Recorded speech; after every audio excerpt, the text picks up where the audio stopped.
네, 2021년 11월 1일 이정훈입니다. 화천대유 사건 45번째.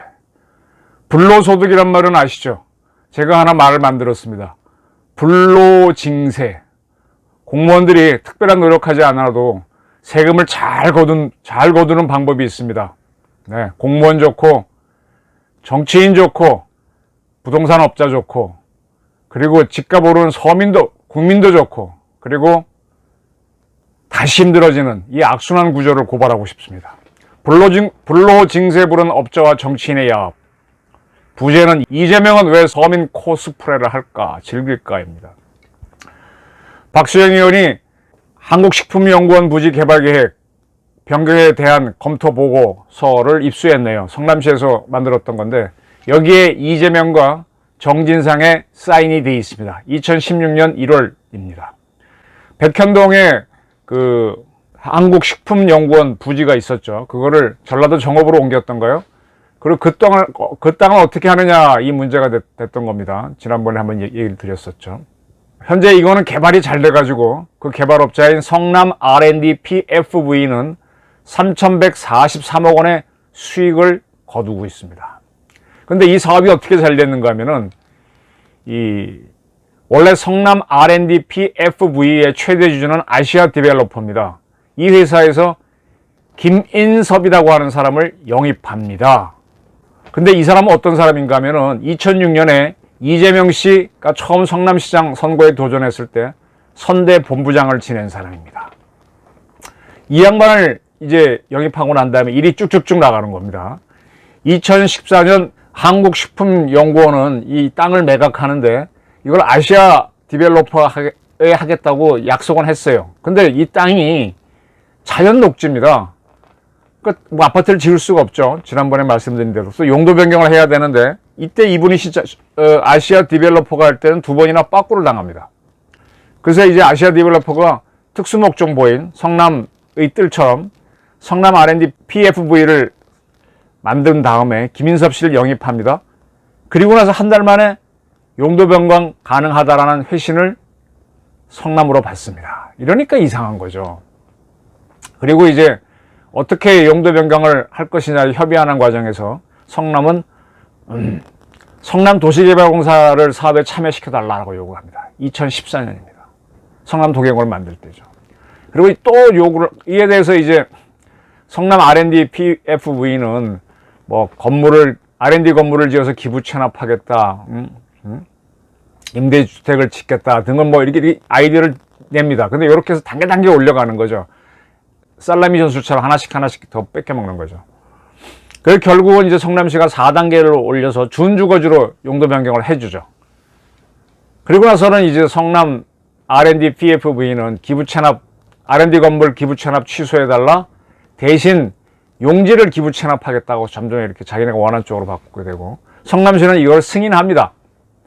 그리고 나서 또 상당히 중요한 제의를 하죠. 성남 R&D PFV는 임대주택이 아닌 일반 주택을 짓게 해달라. 그러면 뭐 떼돈을 벌죠.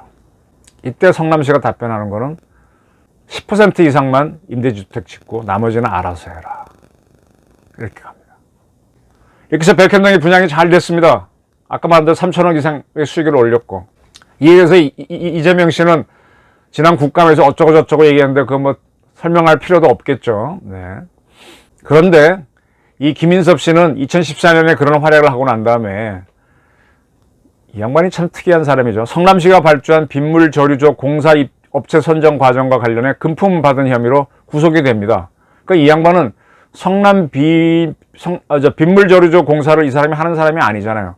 근데 이런 걸 쭉 해서 이렇게 선정되도록 도와주고 쉽게 말하면 로비스트죠. 프로 로비스트죠. 그렇게 해서 구속되고 난 다음에 16년 4월에 만기 출소한 후 아시아 디벨로퍼 정 대표를 찾아갑니다. 가서 성남 R&D 주식의 절반을 내놓으라고 요구합니다. 그래서 25만 주를 넘겨요. 그리고 나서는 이 계약을 이행 안 했는데, 넘기겠다고 해놓고 계약을 이행 안 하니까 또 소송이 붙었는데, 결국은 아시아 디벨로퍼가 김 씨에게 70억 원을 지급하라라는 법원이 화해 결정을 내립니다. 네. 이렇게 해서 이제 서로 이렇게 정리를 하는데, 이 부분은 이렇게 봐야 됩니다. 이렇게 법원에서 싸우는 것처럼 해야만 둘 사이에 다툼이 있었구나, 둘이 짝짝꿍하지 않았구나, 이런 판단을 이렇게 사람들이 보게 되는 거죠. 이걸 보고 둘이 다퉜구나 하고 보는 분들이 있으면 참 순진한 분들이고요. 프로꾼들입니다. 이렇게 돈을 주게 된 것에 대해서 아시아 디벨로퍼의 정 대표는 김 씨가 깡패를 동원해 협박했기 때문이라 그러는데, 깡패 동원한 증거가 있나요? 뭐 있을 수도 있겠죠. 그거 하나 동원 못 하겠습니까? 성남시 일대에 이재명과 관련해서 조폭 얘기가 자꾸 나오는 거는 동원할 수도 있습니다. 뭐 깡패가 막 특별한 겁니까? 이런 겁니다. 이렇게 척척척 만들어 갑니다. 척척척 만들기 때문에 나중에 뭐가 앞뒤가 맞아가지고 뭐라 그러면 법적 제재를 빠져나오는 겁니다. 이런 것들이 그대로 적용되고 있는 게 화천대유, 김만배가 주도한 걸로 보이죠. 남욱하고 정영하기는 하다가 좀 뺏긴 면이 있고, 화천대유 대장동 개발입니다. 이 대장동 개발과 관련해서 대장동 도시개발 추진위원장이었던 이호근 씨가 유동규에 대한 진술을 했네요. 동아일보 기자들을 만나서. 2014년 그때 유동규는 내 말이 곧 시장님 뜻이라고 하면서 여러 가지 얘기를 했습니다. 주민을 참여시킨 민간 공동개발 하겠다는 약속을 왜 지키지 않느냐 그랬더니, 주민과 종중은 이제 그쪽 지역에도 이제 서울 근교에는 이 서울에서 한양에서 내놓으라 하는 사람들의 이렇게 그 위토라든지 또 땅이 좀 많았잖아요. 경기라는 게 왕의 땅이란 뜻이잖아요. 그렇다 보니까 종중의 손해가 없을 것이다, 내 말이 시장의 뜻이다, 이렇게 하고 뭐 계속 시장을 여러 차례 거론합니다. 그때 유동규는 2013년 2월 성남 도계공 설립 이전인데 시장 뜻을 거론하며 뭐 성남 도계공을 뭐 어떻게 하겠다는 얘기도 수차례 했습니다. 네. 그리고 이제 이분들이 얘기하는 거는, 이분들이 유동규도 만나고 성남 도계공에 그 다음에 황무성 사장도 만났는데, 황무성 사장은 대장동 건은 나는 업무 파악이 안 됐다, 유동규에 직접 얘기해라 그러고, 유동규는 만나면 시장 뜻이라 하면서 뭐라고 마음 놓고 있어라, 뭐 된다, 공사하고 민간 지분 5대5로 한다, 민간 고열한다, 이런 식으로 쭉 얘기했다는 겁니다. 네. 그러면 뭔지 짐작이 가시죠. 네. 자, 이렇게 해서 일어난 일들이 뭔가 하면요, 이렇게 되면은 부동산 업자들은 수익을 많이 올리게 되죠. 그러면 이런 걸 하게 된, 허가를 해준 시에서는 뭐가 되냐, 세금을 많이 받게 됩니다. 그러면 그 세금 가지고 정치인은 뭐하냐, 굳이 직접 돈을 안 받아도 그 돈 가지고 이제 주민들 나눠주게 되면은 자기는 재집권할 수 있죠. 그러면 뭐 저절로 오는 돈이 저절로 생기거든요. 전 지금도 제일 신기한 게, 죽은 박원순 씨가 서울시장을 8년을 했는데 그때도 마이너스였고 죽고 난 다음에도 마이너스였대요.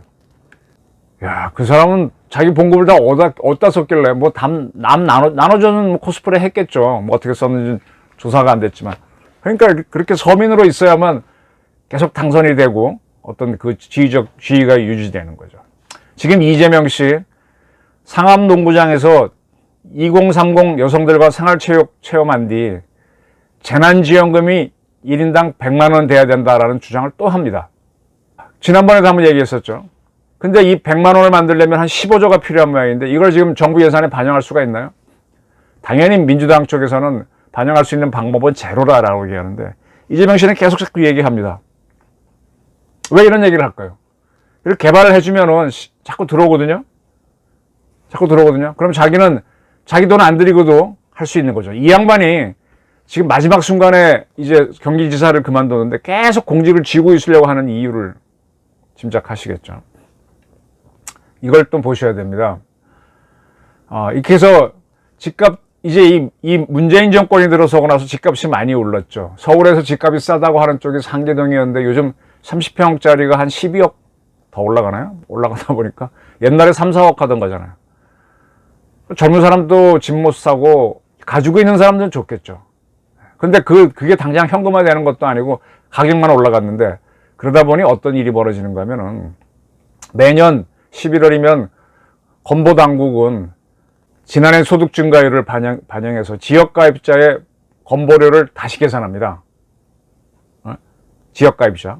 그리고 피부양자 역시 전년보다 재산과 소득이 늘어나는지 살펴서 늘어나면은 피부양자에서 제외해서 지역보험료를 부과합니다. 현재 피부양자가 안 되는 조건은 소득으로 금융이든 연금이든 기타 소득이든 무슨 소득이든 간에 3,400만 원이 넘으면은 피부양자가 못 됩니다. 그리고 재산은 과세표준액이 9억 원이 넘거나 과세표준액이 5억 4천만 원 이상이면서 연소득이 1,000만 원을 넘으면 탈락이 됩니다. 그러면 서울에서 지금 집값이 상계동 같은 경우 싸다 그러는데 12억이면 12억에서 공시지가를 한 60% 잡으면 얼마입니까? 6이 12, 6이 6, 7억 정도. 과세표준 5억 4천 넘죠? 그 다음에 뭐 연금으로 개인연금으로 한 1천만 원만 받으면 연간 1천만 받으면 바로 건보료 내야 되는 거죠. 이렇게 되면 건보료 당국은 애쓰지 않아도 쭉쭉 돈이 들어옵니다. 물론 뭐 건보료도 돈이 딸린다고는 하는데 이것뿐만입니까? 재산세 뭐 벌써 다 세금이 올라가죠. 그럼 정부 당국은 뭐예요? 아무 노력도 하지 않고 돈을 거두는 불로징세를 하는 거죠. 근데 그러한 정부를 지방 정부를 정치인이 이끌고 있으니까 그거는 그 돈 가지고 마음대로 쓰면서 뭐 재난지원금 100만 원 늘어주면서 재선 3선 하는 겁니다. 실질적으로 집값이 올라서 내 주머니에 들어온 돈은 없어요. 집값이 올라서 그걸 판 사람도 새로 집 살려면은 다른 집도 올랐기 때문에 결국 마찬가지입니다. 숫자만 올라가고 실제로 쥐는 건 없잖아요. 그런데 이제 막 사회로 나온 사람들이나 집 살려고 하는 사람은 꿈도 못 꾸는 거 아닙니까? 이렇게 해서 지금 민주당 이재명 같은 사람들은 권력 잡고 오는 겁니다. 과거에 자기가 야당일 때는 마구 공격했던 건데 이겁니다, 이거. 대장동 개발하기 위해서 앞장선 유동규가 왜 이렇게 앞에 설치됐는지. 그리고 브로커들이지 않나요, 브로커. 그런 사람들 모아놓고 정치했던 게 이재명입니다. 그러니까 지금 와서도 이리저리 거짓말하면서 뭐 부동산 개발 얘기만 나오면 재난지원금을 줘야 된다. 계속 그렇게 서민을 위한 코스프레 하는 거거든요. 이게 당장 어려운 서민들한테는 도움될지 모르지만 이게 국가를 망치는 겁니다. 과거 박정희는 서민이란 말을 잘 안 썼습니다. 중산층이 되자는 말을 썼어요. 서민인 사람들한테 열심히 일하면은 중산층이 될 수 있다. 집을 가질 수 있고 차를 가질 수 있다. 그래서 일하라고 하면서 일자리를 만드는 데 주력했죠. 근데 이재명 이런 사람들은 일자리를 만드는 게 아니라 쉽게 세금 걷어서 나눠줄 테니까 그거 뭐 해봐라 하고 독려를 안 하는 겁니다. 예, 마음씨 좋은 아저씨죠. 자기 돈 아닌 남의 돈으로. 이런 아저씨 좋아하다가 집안 망하고 나라 망하고 조직 망합니다. 오늘은 불로징세하고 서민 코스프레 관계를 설명드렸습니다.